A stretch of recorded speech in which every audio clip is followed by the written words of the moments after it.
battery charging system obviously is exactly what it says, the battery system within the hybrid or electric vehicle. So if that comes on, some of those cars have a warning light for that. If that comes on, what we'd recommend is coming to one of our locations and getting a free diagnosis. If you can't do that, then go to your local auto parts store or dealership, and they can get a diagnosis ran on the car to get it scanned and see what's going on.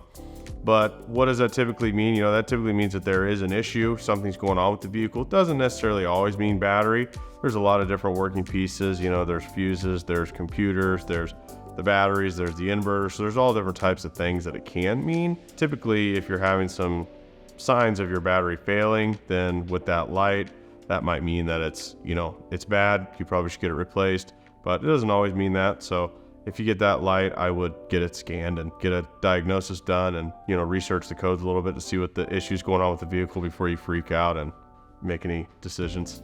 In all newer cars now, almost every kind of working unit has its own computer. Like they have transmission computers, they have the engine computers, they have the battery computers, they have all different types of stuff that they, have in the cars that have their own computers that need to be reset and throw their own code. So I'd say in the vehicles that we work on, which are mainly the Priuses, and we do a lot of the electric vehicles too, most of those are geared around the batteries or the inverters or the hybrid side or the electric vehicle side components of those vehicles.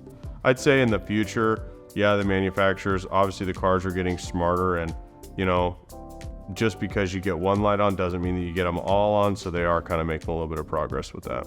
If you're comfortable with kind of scanning your own vehicle or working on cars, and that's something that you want to do, I have a OBD2 scanner to scan codes and stuff too, so I would recommend buying one, and you can get them for pretty cheap and scanning your own vehicle. Then you get your own printout, or you can look at it on the screen on which code you have, and you can do some research and figure out what's wrong with your car and without paying someone to do it.